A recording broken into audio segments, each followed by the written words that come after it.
another intriguing episode of the Virtual Reality Reconstructionist podcast. I'm Roger Ryan Ryder, your host, coming to you from the heart of investigative technology. Today, we're diving deep into the complex world of auto-pedestrian crash consultation. Whether you're an attorney, an investigator, or simply someone interested in understanding the intricacies of these cases, join me as we explore this critical topic. When it comes to auto-pedestrian collisions, it's not just about fault. It's about uncovering the truth behind the incident and seeking justice for all parties involved. These cases demand a comprehensive understanding of the collision event, and that can be the difference between winning and losing in a court of law. To shed light on this, we'll discuss the phases of an auto-pedestrian collision and the critical role that physical evidence plays in resolving key issues. We'll also explore the importance of crash reconstruction and how it helps create the entire sequence of events leading up to the crash. But first, let's delve into a recent incident that took place in Colorado Springs, a stark reminder of why we must pay attention, whether you're behind the wheel or on foot. In Colorado Springs, a tragic incident unfolded at the intersection of Academy Boulevard and Woodman Road. The pedestrian lost his life after being struck by a car in a busy shopping center parking lot.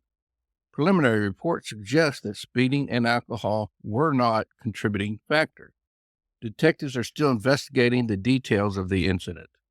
It's unclear if the pedestrian was in the crosswalk, but what's certain is that we all need to pay attention, whether we're on the road or in a parking lot.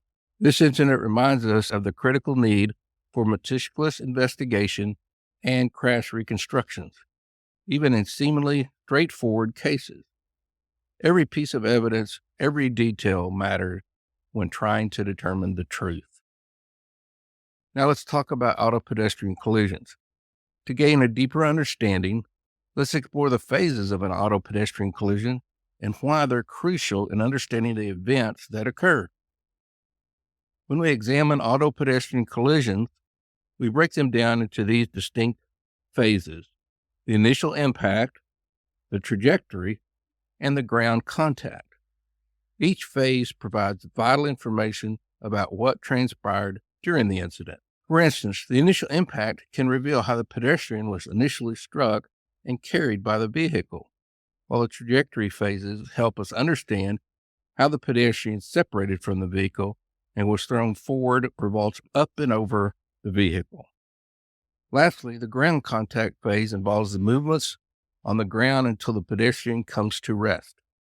The information helps us calculate the total pedestrian throw distance, a critical factor in reconstructing these incidents. It's incredible how these phases can offer such insight into what happens during an accident. Now let's talk about the importance of evidence.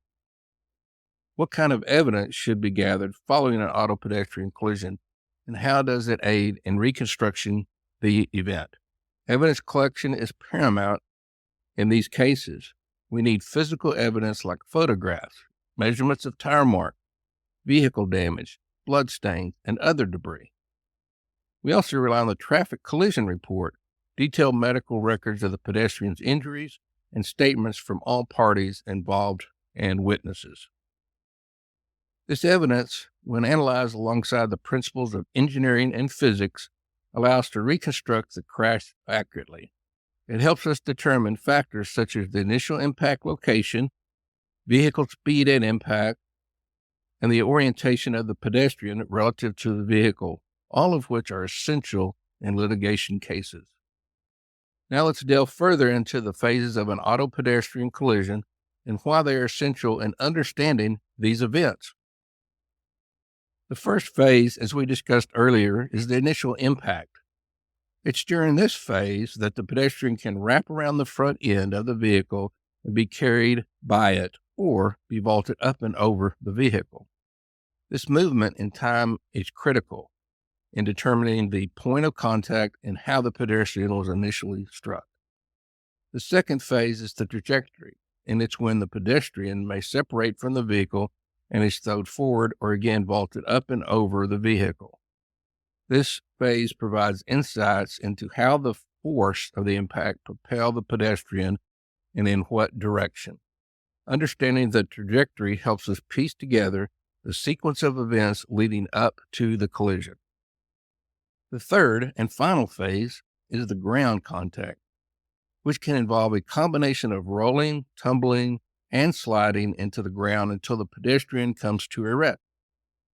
This phase often provides clues about the severity of the collision and the extent of the pedestrian's injuries. Moreover, the distance from the point of initial impact to the final rest position of the pedestrian is defined as the total pedestrian throw distance.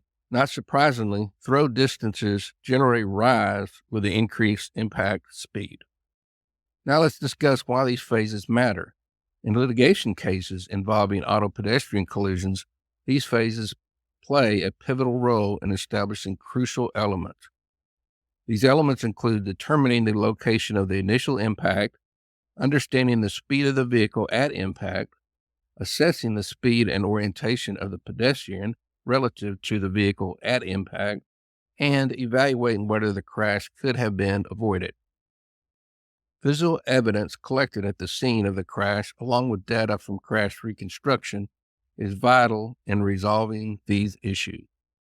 For instance, by analyzing the total pedestrian throw distance and the speed of the vehicle, experts can determine if the collision could have been avoided or if the driver was speeding, which could place fault on the driver. These factors can significantly impact the outcome of a legal case. Now let's talk more about the intricacies of crash reconstruction itself. Crash reconstruction is a complex and demanding process. It requires gathering appropriate and accurate evidence and analyzing the evidence based on the principles of engineering and physics. First and foremost, crash investigation must ensure that all evidence is collected and preserved meticulously. Every piece of evidence, from skid marks on the road to the position of debris, can be crucial in reconstructing a sequence of events. Once the evidence is collected, it's time for the painstaking analysis phase. Crash reconstructionists use their knowledge of physics and engineering principles to create simulations and models that recreate the collision. These simulations consider factors like vehicle speed, pedestrian walk speed, impact angles, and more. By combining these variables, experts can reconstruct the entire series of events leading up to and following the collision. The complexity of an auto-pedestrian collision reconstructions can sometimes be challenging, but with the right information, accurate evidence, and the expertise of skilled professionals, it becomes possible to shed light on the truth. It's worth emphasizing that auto-pedestrian collisions are among the most challenging to investigate and reconstruct. They often involve a multitude of variables, including the actions of both the pedestrian and the driver, road conditions, visibility, and vehicle characteristics. In cases like the one in Colorado Springs, where it's unclear if the pedestrian was in the crosswalk or not, the importance of accurate reconstruction and investigation cannot be overstated. Such investigations help determine liability, which is crucial not only for legal proceedings, but also for improving road safety.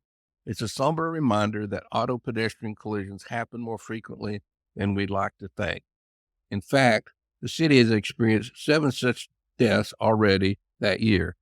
This is why it's vital for all road users, both drivers and pedestrians, to be vigilant and attentive. Whether you're on the road or in a parking lot, pay attention to the people around you. Pedestrians, unfortunately, are often distracted, whether they're looking for cell phones or otherwise preoccupied. A pedestrian may see a vehicle, but the driver may not see them, or vice versa. As we conclude this episode, I hope you've gained a deeper understanding of the complexities surrounding auto-pedestrian collisions and the importance of crash reconstruction in uncovering the truth. That's it for today's episode of the Virtual Reality Reconstructionist Podcast. If you found this episode informative, please subscribe, share, and leave us a review. Remember, in the world of crash investigation, the truth is out there waiting to be reconstructed. Until next time, stay curious, Stay safe and keep seeking the truth. Please note that the views and opinions expressed on this podcast are solely those of the host and guest and do not necessarily reflect the visions or opinions of the virtual reality reconstructionists, its affiliates, or its sponsors. Thanks for tuning in, and we'll see you next time.